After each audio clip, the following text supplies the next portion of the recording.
आपण पाहत आहात लोकसमीक्षा न्यूज नेटवर्क आणि या आहेत आजच्या सुपरफास्ट न्यूज।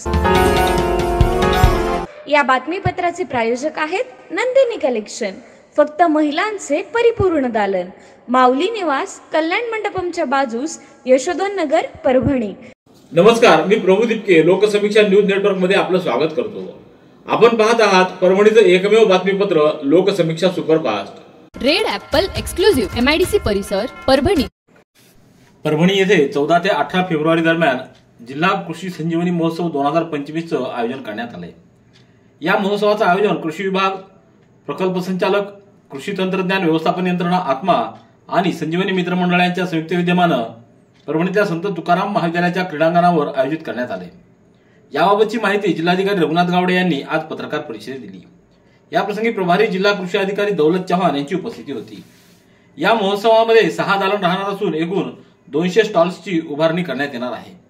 यामध्ये शेतकरी स्टॉल्स, सजीव नमुने, प्रात्यक्षिके तसंच प्रमुख आकर्षण म्हणून नाविन्यपूर्ण पशु इत्यादींचा समावेश असणार आहे।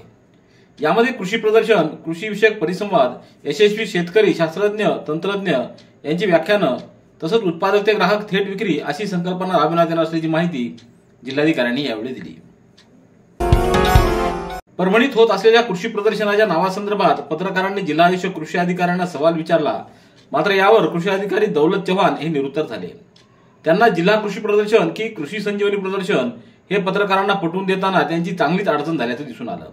तर जिल्हाधिकाऱ्यांनी आपण काय ते स्पष्ट करावं अशा सूचना चव्हाण यांना केल्या।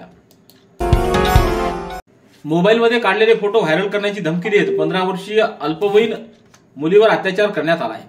ही घटना ऑगस्ट 2024 ते जानेवारी 2025 या दरम्यान परभणी शहरातल्या नवा मोंढा पोलीस ठाण्याच्या हद्दीत घडली आहे।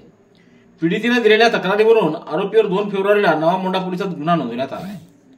सदर पीडिता ही शाळेला जात असताना आरोपीने तिचा पाठलाग केला, तसंच माझ्यासोबत प्रेम कर म्हणून बळजबरी केली।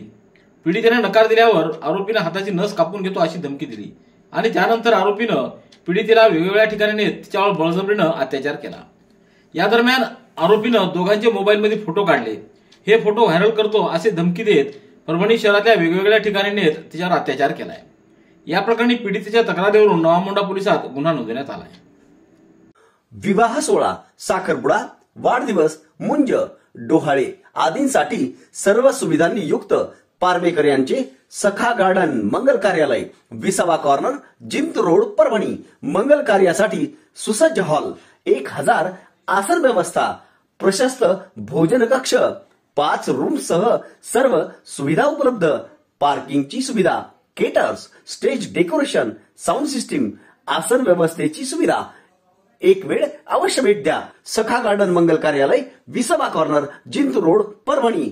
संपर्क गोविंद भालेराव व नामदेव ढवळे। मोबाईल क्रमांक 94 05 76 66 43 आणि 99 75 60 74 02। गंगाखेड शहरातील डॉक्टर बाबासाहेब आंबेडकर चौक परिसरामध्ये अकोली रेल्वे फाटकावर होत असलेल्या रेल्वे उड्डाणपुलाची निविदा तात्काळ रद्द करण्याची मागणी करत रस्त्यावर उतरून आंदोलन करण्याचा इशारा 3 फेब्रुवारी रोजी तहसीलदार यांना दिलेल्या निवेदनात आंबेडकरी अनुयायांनी दिलाय। डॉक्टर बाबासाहेब आंबेडकर चौक परिसरातून जाणाऱ्या रेल्वे रुळावर असलेलं अकोली रेल्वे फाटक दिवसातून अनेक वेळा बंद होऊन वाहतूक ठप्प होत असल्यामुळे इथं उड्डाणपूल करण्याची मागणी गेल्या अनेक वर्षापासून होती। यावरून राज्य शासनानं अकोली रेल्वे फाटकावर उड्डाणपूल उभारण्यास मंजुरी दिली। सार्वजनिक बांधकाम विभागानं रेल्वे उड्डाणपूल उभारण्याची प्रक्रिया सुरू केली तेव्हा परभणी ते परळी दरम्यान रेल्वे रुळाच्या दुहेरीकरणाचं काम हाती घेतल्यामुळे डॉक्टर बाबासाहेब आंबेडकर चौक परिसरातून जाणारे व सध्या कार्यरत असलेले रेल्वे रूळ काढून तेथून 2 ते 3 किलोमीटर अंतरावरून नवीन रेल्वे रूळ टाकले जाणार असल्याचं सांगत भविष्यात अकोली रेल्वे फाटकच राहणार नाही, त्यामुळे रेल्वे उड्डाणपूल उभारण्याची गरज नसल्याचं निवेदनात नमूद करण्यात आलंय। राज्यातील सहकार क्षेत्रात भरीव योगदान देत सहकार बळकट करणाऱ्या साईबाबा नागरी सहकारी बँकेला अवीज पब्लिकेशनच्या वतीनं सलग 11व्या वेळेस बँको पुरस्कारानं सन्मानित करण्यात आले। या पुरस्कार सोहळ्याचं वितरण 28 जानेवारी रोजी सायंकाळी 8 वाजता लोणावळा येथील एम्बे व्हॅली रिसॉर्ट इथं मान्यवरांच्या उपस्थित झालं। यावेळी आरबीआय निवृत्त अधिकारी भार्गेश्वर बॅनर्जी, अशोक नाईक, अविनाश शिंत्रे यांच्या हस्ते बँकेचे संस्थापक अध्यक्ष हेमंतराव आडळकर, उपाध्यक्ष चंद्रशेखर मुळावेकर, मुख्य कार्यकारी अधिकारी रामराव लाडाने, संचालक राजेंद्र आडळकर, बालचंदानी कन्हैयालाल, दत्तात्रय आंधळे, सुभाष चव्हाण, भगवान शिरसाट शेख इम्रान, गंगाधर आडळकर, सुनील आडळकर यांना पुरस्कार प्रदान करण्यात आला आहे. ताडकळस पोलीस ठाण्याच्या हद्दीतील ताडलिमला येथील एका तरुणानं शेतातील करंजीच्या झाडाला दोरीनं गळफास घेऊन आत्महत्या केल्याची घटना 4 फेब्रुवारी रोजी दुपारी 3 वाजच्या सुमाराला उघडकीस आली. सुभाष निवृत्ती नावळे या तरुणानं मंगळवारी दुपारी 3च्या सुमाराला शेतातील करंजीच्या झाडाला दोरीनं गळफास घेऊन आत्महत्या केल्याची घटना उघडकीस आली. या घटनेची माहिती सहाय्यक पोलीस निरीक्षक गजानन मोरे यांना मिळता त्यांनी तात्काळ घटनास्थळी पाठवून त्या घटनेचा पंचनामा केला आहे. इयत्ता 11वीच्या वर्गात शिकणाऱ्या 17 वर्षीय मुलीचं अपहरण झाल्याची घटना गंगाखेड शहरात घडली असून या प्रकरणी 3 फेब्रुवारी रोजी उशिरा गंगाखेड पोलिसात अज्ञात व्यक्तीच्या विरोधात अपहरणाचा गुन्हा नोंदवण्यात आला आहे. गणेश नागरे हा 1 फेब्रुवारी रोजी सकाळी 10 वाजता शाळेत जातो म्हणून घरून गेला, मात्र तो घरी परत आलाच नाही.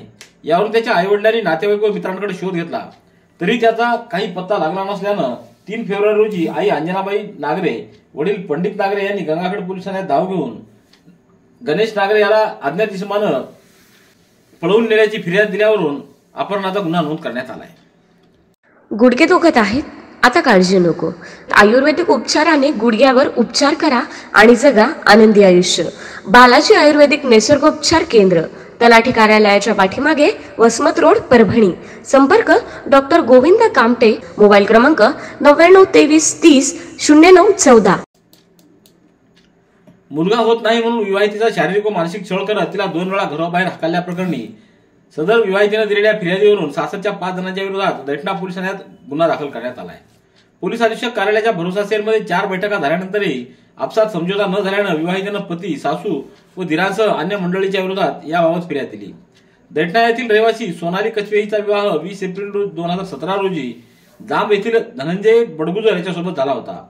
सासरी गेलेल्या सोनाली बडगुजर हिला पहिली मुलगी झाल्यानंतर सासरची मंडळी तिच्यावर सातत्याने नाराज होती.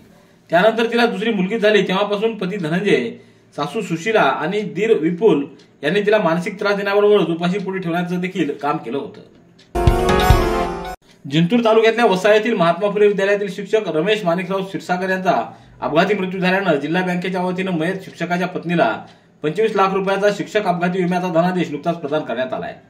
रमेश क्षीरसागर हे 21 जून 2024 रोजी घरातील 3ऱ्या मजल्यावरील पिण्याच्या पाण्याची टाकी साफ करत असताना पाय घसरून खाली पडले, त्यातच त्यांचा मृत्यू झाला. मयत शिक्षक रमेश क्षीरसागर यांचे वेतन जिल्हा बँकेच्या वसा शाखेतून होत होतं. जिल्हा बँकेनं शिक्षकांना अपघाती विम्याचं संरक्षण दिलं असल्यानं या अपघाती निधन झालेल्या मयत शिक्षकाच्या पत्नी मंजुषा क्षीरसागर यांना जिंतूर इथं विशेष कार्यक्रमामध्ये मीनाताई बोर्डीकर, व्यंकटेश कुरुंदकर, मंगळेश फुलारी, फुटाणे, कपाळे, कराळे, सरोदे यांच्या हस्ते 25 लाखाचा धनादेश सुपूर्द करण्यात आला आहे. महाराष्ट्र शासनाच्या 7 कलमी कृती कार्यक्रमांतर्गत 100 दिवसाच्या कृती आराखड्यानुसार जिल्हा कौशल्य विकास, रोजगार व उद्योजकता मार्गदर्शन केंद्र तसंच मराठवाडा शिक्षण प्रसारक मंडळाच्या संयुक्त विद्यमानं 1 फेब्रुवारी रोजी जिल्ह्यातील सुशिक्षित बेरोजगार उमेदवारांसाठी शिवाजी महाविद्यालयाच्या कॅम्पसमध्ये पंडित दीनदयाळ उपाध्याय महारोजगार मेळावा आयोजित करण्यात आला होता. या मेळाव्याचं उद्घाटन जिल्हाधिकारी रघुनाथ गावडे यांनी केलं. उद्घाटन प्रसंगी त्यांनी उमेदवारांना विविध सेक्टरमधील कौशल्य विकास प्रशिक्षण घेऊन आपलं ज्ञान वृद्धिंगत करण्याचे मत प्रतिपादित केलं होतं, जेणेकरून नोकरीच्या संधी उपलब्ध होतील. या मेळाव्यास 510 उमेदवार उपस्थित होते. त्यापैकी 319 उमेदवारांची प्राथमिक निवड करण्यात आली आणि निवड केलेल्या 3 उमेदवारांना प्रातिनिधिक स्वरूपात जिल्हाधिकाऱ्यांच्या हस्ते नियुक्तीपत्र देण्यात आल्याची माहिती कौशल्य विकास, रोजगार व उद्योजकतेचे सहाय्यक आयुक्त प्र. खंदारे यांनी दिली आहे. परभणी ते जिंतूर बस प्रवास करताना चालत्या वाहनात लहान बालकासोबत अश्लील वर्तन केलं. त्याच्या मुलाच्या red Apple furniture, smart furniture for smart people. Exclusive Parbhani शहरातील भव्य शोरूम रेड ॲपल एक्सक्लुझिव्ह, भारतातील स्मार्ट फर्निचर ब्रँड आता आपल्या परभणी शहरामध्ये. हो, आता आपल्या परभणी शहरामध्ये. या अंतर्गत ऑफिस, बेडरूम, डायनिंग, लिव्हिंग इत्यादी प्रकारचे फर्निचर आपणास मिळेल. Bedroom set, bed, dressing table, sofa set, कपाट, डायनिंग टेबल, टीपॉय आणि स्टील फर्निचर इत्यादी सर्व प्रकारचे फर्निचर तेही आकर्षक किमतीमध्ये उपलब्ध आहे. एक वेळ अवश्य भेट द्या. रेड ॲपल फर्निचर, MIDC परिसर, भारतीय स्टेट बँकेच्या जवळ, परभणी.